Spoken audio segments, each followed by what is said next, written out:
Leaders with the Texarkana Chamber of Commerce gathered with leaders across the area today to discuss the issue of litter in our communities. NBC6's Sydney Simone has more on the new campaign.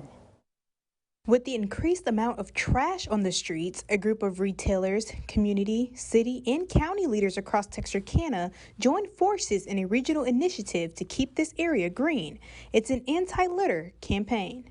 And the idea is that you come and you are involved, you commit to the assets that you have control over, and that you talk about opportunities where you can have an impact, and then we get back together in 30 days. Jennifer Harlan with the Texarkana Chamber of Commerce says one goal is to welcome new businesses. When site selectors, business owners come through town and they're considering locating in the Texarkana region, we want them to be proud of the investment that they are considering and making. The group hopes to accomplish this initiative with two pillars: education and action, teaching residents about the importance of keeping neighborhoods clean, and creating a plan to follow through. Keeping a clean, neat, and pretty Texarkana is going to allow us to keep jobs here. Local residents are encouraged to hop on the bandwagon. To become part of the anti-litter campaign, contact the Chamber of Commerce. Sydney Simone, NBC6 News.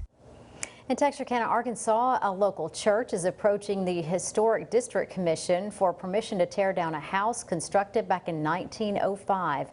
Beach Street Baptist Church owns the Claude Folk House on Pecan Street. Church officials say the home, which they purchased back in the 80s to be used for events, has not been used as much as they had hoped. The church has already sold off some windows and doors to prepare for possible demolition, which did not sit well with the commission.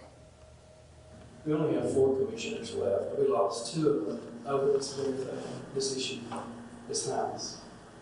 They felt that it was such a flagrant attempt to skirt the city ordinances and this commission that they thought, why do we even exist if people aren't going to do things like this?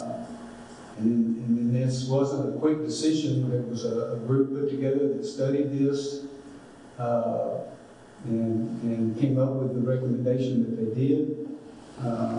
The commission did not vote today and says it will discuss the request again at their meeting next month. That's set for June 16th.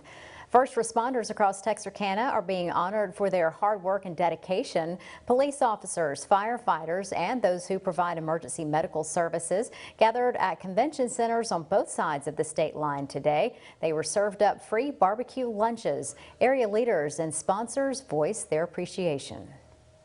These are the men and women who run towards the scene when everybody else is running away from the scene. The snowstorm is one of the most recent acts of the God that we had, that you were all out there working each and every day when we're all trying to stay in our homes, stay warm and safe. You were out on the streets. It just gives us a sense of pride to know that we are appreciated for the things that we do in the community. You don't see that in a lot of places throughout our country. It's just knowing that they are supporting us as we support them to take care of them and make them safe. We know that they've got our back as well. This week marks EMS Appreciation Week. National Police Week was recognized last week. Chief Meteorologist Todd Warren is coming up next with your Texarkana First forecast, and later the story of a South Arkansas mother and daughter reunited after decades of searching. This is Texarkana First News. We'll be right back.